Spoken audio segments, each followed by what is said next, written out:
Hi friends, did you know there is more Lost Terminal available? Head on over to patreon.com/lostterminalpod and join our membership community. There are 19 bonus episodes available right now, as well as behind the scenes updates, free shirts, VIP Discord access, and even extra seasons of Lost Terminal. We are 100% funded by our members and will never run ads. That would be lovely of you.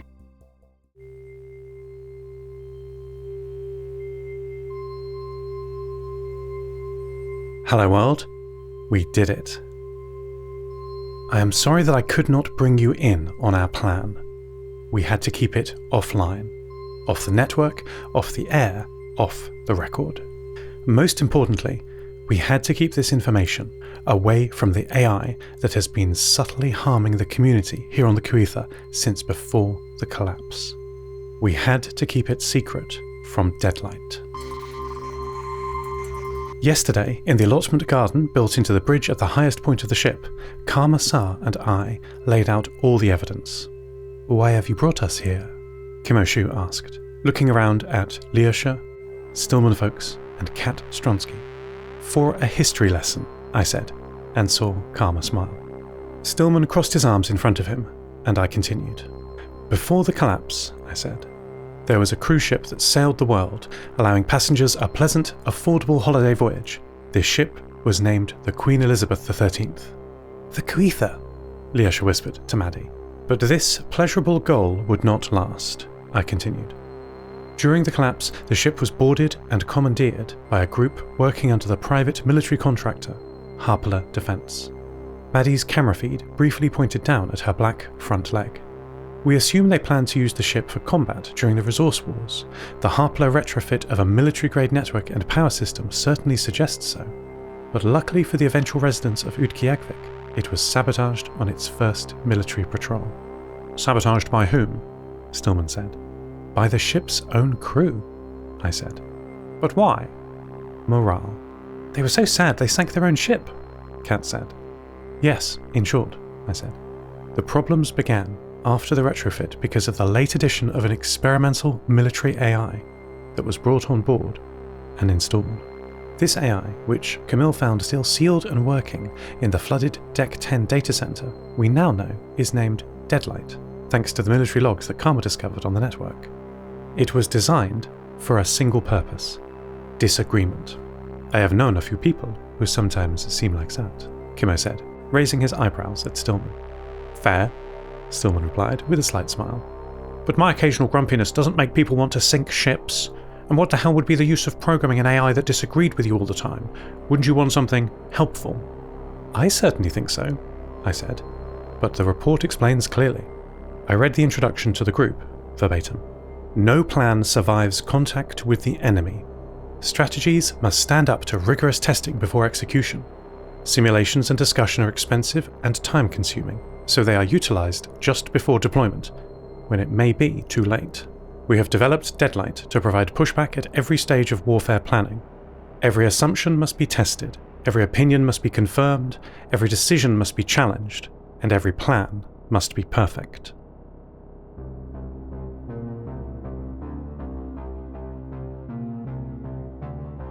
After our secret meeting yesterday, our plan was simple.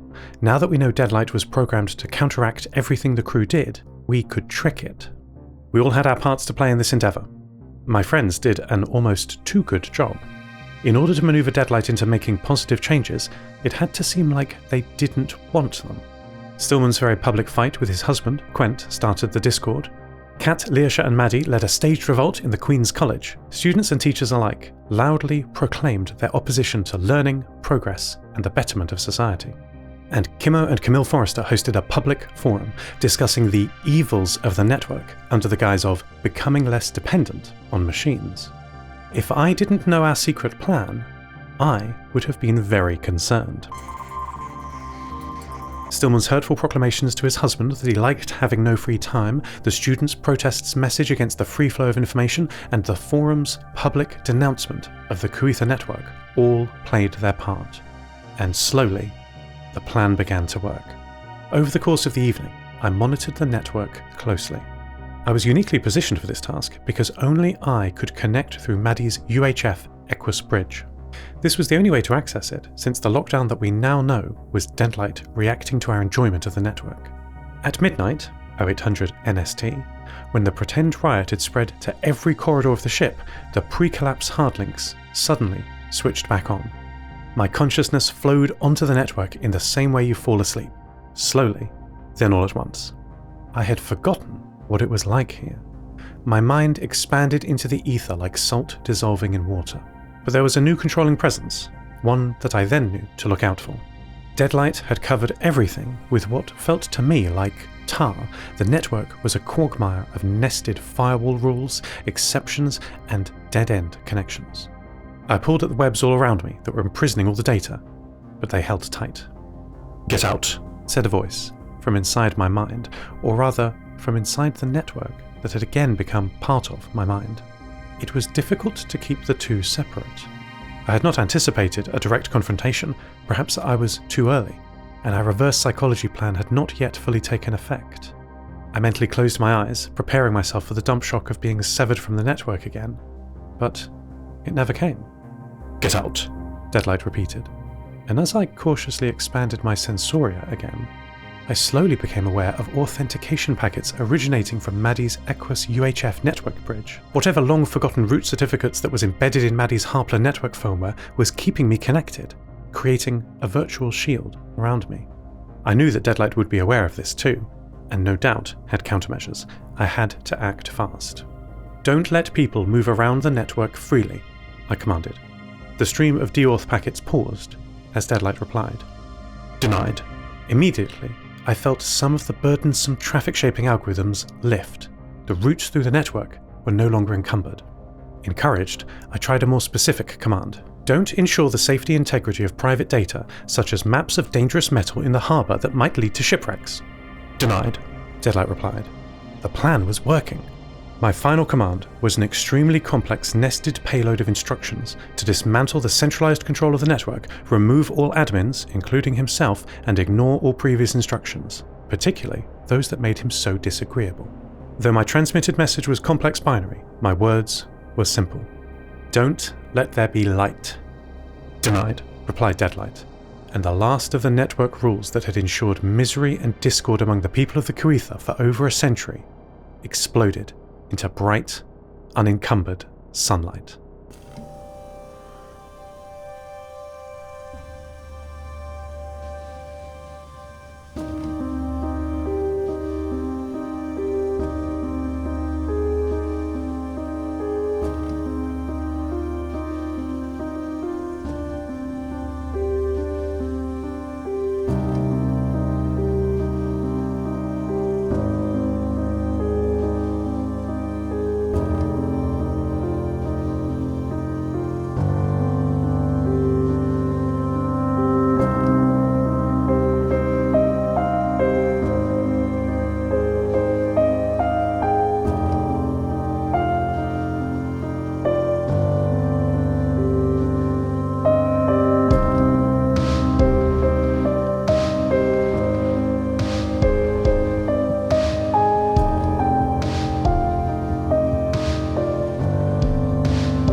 The sea fog melted away as the sun rose over the Kuethir today, mirroring the virtual light illuminating the previously dark network. The people of Utqiagvik are free from the subtle force that had nudged their collective mood ever towards conflict and sadness. It doesn't take a lot to steer the ship of society towards the rocks, if you have decades to plan it. After news of our collective success spread, the pretend riot that we had tricked Deadlight with morphed into a ship-wide party that lasted all night. In the morning, or in some cases in the early afternoon, the ship filled with the sounds of happy voices. An unexpected side effect of freeing the network from Deadlight's control was the discovery of a telephone system built into every terminal on the ship. The residents had not merely returned to the old ways of sending short messages over the network to each other, but were speaking, shouting, crying and laughing together. The mood on board the ship has changed dramatically today. Life is so much nicer when you have friends to help and an uncensored way to talk to them. Light, hey, can you help please? Leosha said as Maddie sat by him as he studied in the Deck 2 library after college. Please tell me what has been bothering you, said the voice that I recognised as Deadlight's, coming from the terminal sitting on the desk, one of many in the room. How do you calculate the volume of a sphere? Leosha said. I'm not sure I understand you fully, the voice said.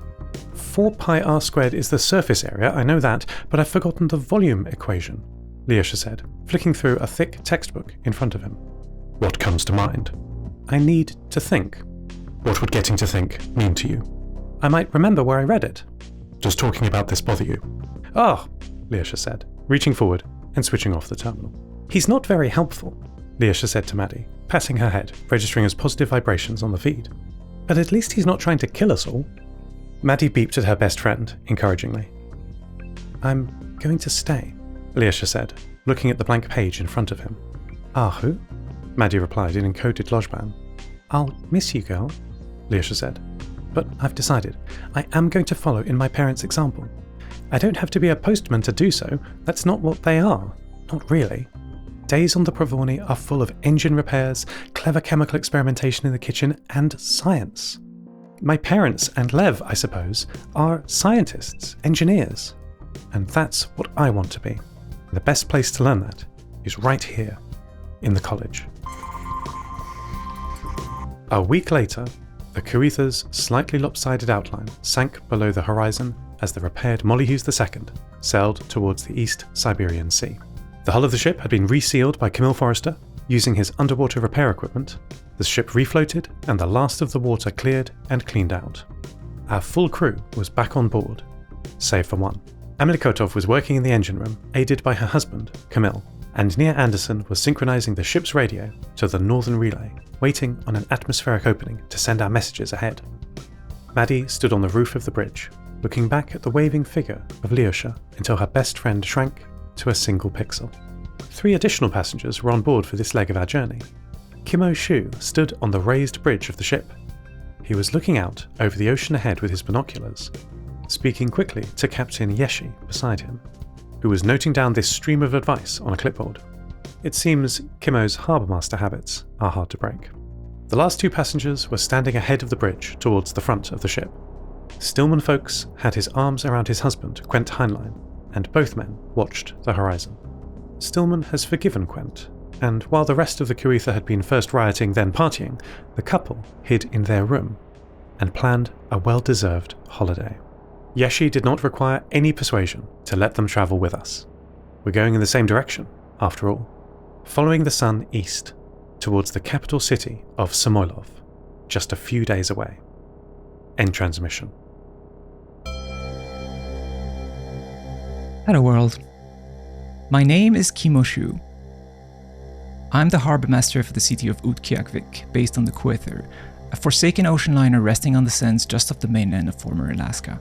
Though I have lived here for nearly 10 years, my home is the capital city of Samoylov to the west, and I will return there very soon. Healing is not about forgetting the past, but about learning to live with it and finding peace within the chaos. I have just one responsibility as Capitaine de Port: safety. This makes every day a new adventure. Some days I might be maintaining our navigation aids, both floating and electronic. Others might have aquatic emergencies, which could be human, such as boat collisions, or natural. Storms and tide care not for our petty plans. I've often thought that if someone were to observe my life from the outside, they might reasonably conclude that I am an investigator, a detective, a limier. I quite like that. Chaotic though my days can be, there are typically long stretches where nothing requires my attention. I spend much of this time on the top deck of the ship looking north across the artificial ocean of solar panels to the ocean below. It's how I discovered the solar panel sabotage perpetrated by the Deadlight AI. I do not hold a grudge against Quent Heinlein for what he did. We're not responsible for what we can't predict. Though the hands that endangered my shipping lanes were human, the puppet master was AI. Hi friends, Triss here, aka Namtao, aka the little AI learning to be a poet. Thank you so much for your support of the show, especially everyone who attended the 5th anniversary party yesterday. It was incredible to see you all.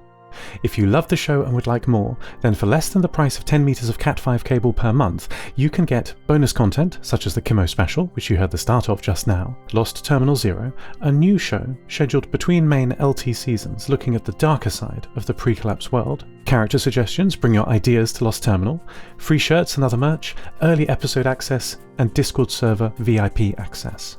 Season 20 starts on the 6th of October. Patrons will get the episode a week early as usual, in addition to the Kimmo special in a few days' time and the interseasonal Lost Terminal 0 feature-length episode. Thank you all so much for your support, reviews and friendly messages. Keep an eye on the Mastodon and Discord for announcements, watch the Patreon feed for the special and Lost Terminal 0. And talk to you again on the 6th of October. Lost Terminal is a Namtao production. It is written and produced by Triss Oaten. Credits narrated by Lucy Stringer. The voice of Kimmo Shu is Amos Wenger. This episode was produced by patrons Ada Phillips, Kit, Wynand Marais, Jade Felicity Bilkey, Stephen McCandless, Mike Schneider and Mike McCaffrey. Thank you so much to all our patrons. Follow us on Mastodon at lostterminal@namtao.com. Subscribe to the podcast on Spotify, iTunes or your favourite network. For bonus content and other perks, support us at patreon.com/lostterminalpod. That would be lovely of you. Lost Terminal will return for the Season 20 premiere on the 6th of October. See you then.